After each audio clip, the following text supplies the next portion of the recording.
Thank you very much. I suppose, Councillor Mary Hode, I know, Mary, we were just speaking the last time, and I think my question really was around the competencies that are required by HEIs. So in other words, they will identify gaps in specific areas.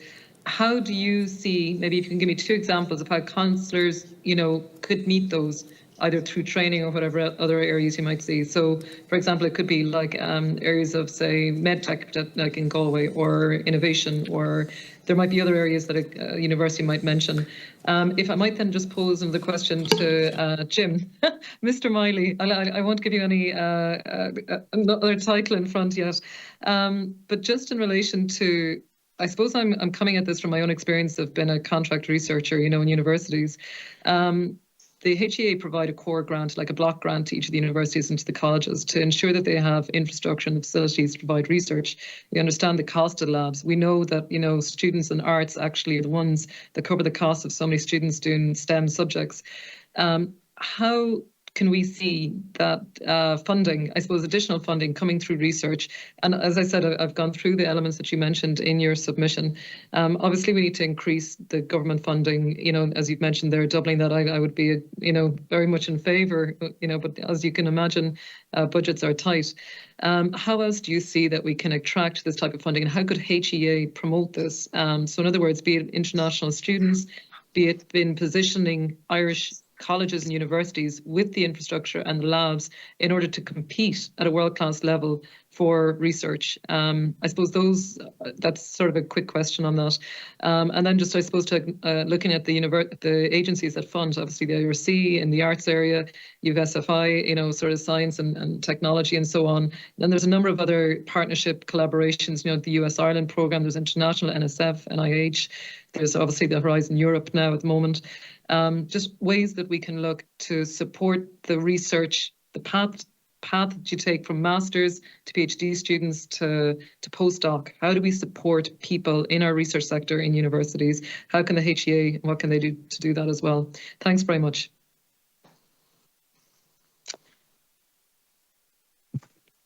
Thank you, Senator. Thank you again for your questions.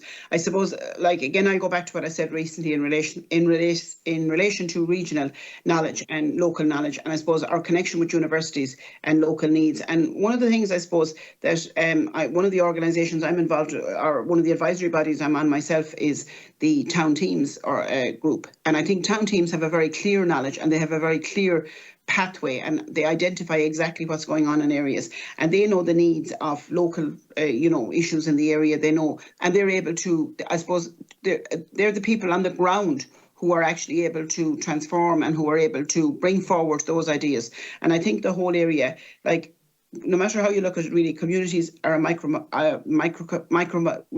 of the technological need. And I think that, a lot of our members, whether we like it or not, I suppose, members come from very different backgrounds, and a lot of them have very close involvement with medtech industries. So I think that whole area would be catered for. I don't think there would be a deficit there. And I do feel that, when it comes down to the actual appointment of the members, that that certainly would be a very strong connection there, that we would be able to find the relevant representation necessary for the governing bodies. I think, Senator, to come in on your question on the research side,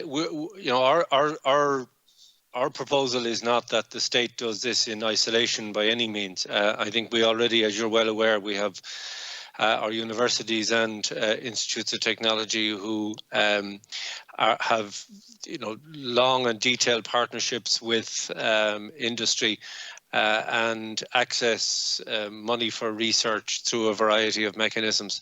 I think what's striking in recent years is, if you look at, and I think you'll probably be aware of the analysis on this, in order to qualify for ERC, or European Research Council grants, you essentially need, you need state support, and you need to be able to show other sources of funding. So, it's not by not giving certain grants to some of our lead researchers. I mean, it's interesting, some of those who are now featured on television nightly or weekly in relation to COVID, some of them did not have access to ERC grants in recent years. Why? Because in order to qualify for the ERC grants, they needed a certain seedbed of state grants to kick them off. So it's very much a matching funding model, and I think that's what's important. Now, that's why, to bring this back to the legislation, I think it's important that the HEA have a pivotal role here in setting the ground rules around this and in developing a framework. So it's, the money is one side of it, but actually the framework through which the money is channeled is the other. And this can't be just about recurrent funding. I think the infrastructure funding which you reference is critical. We have situations where we're, in some higher education institutions, we're educating students and researchers are working in 1980s and 1990s labs.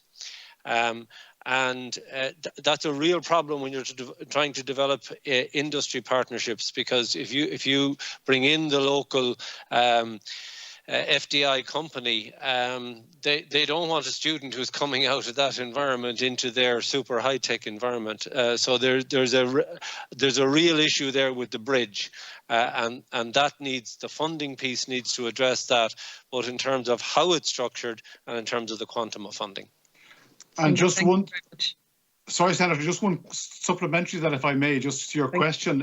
You've noticed that reference to the North-South funding that was mentioned for yesterday. Yes. That's challenge-based funding, and that's exciting. But increasingly, we're seeing competitive funding calls. Now, there's a very big transactional cost in those.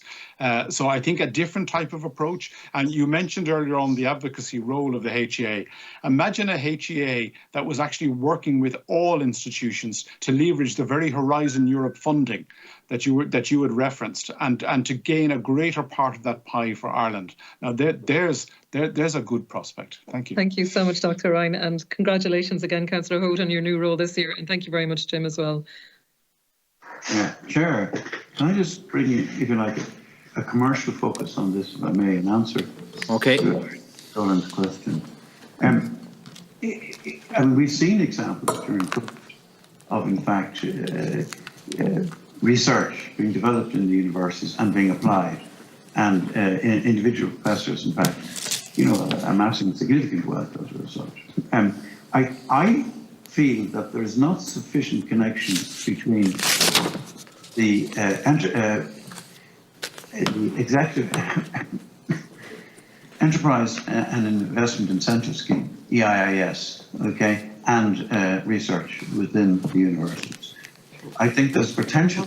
I'm on committee here, so hang on, go on. I think there's potential. Yeah. In terms of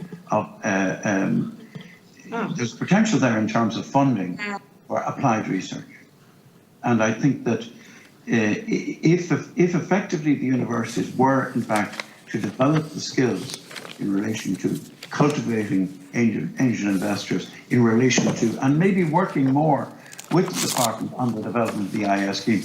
I serve on Dublin Chamber, and we made submissions to government back in February in relation to the EIS scheme. But it needs to be broadened significantly. It needs, in fact, to also reward people, for risk-taking, because, in fact, in research, in fact, can involve, total risk, involve total loss, okay, or it can involve substantial gain. And I just think that in the case of applied research, there is an opportunity there.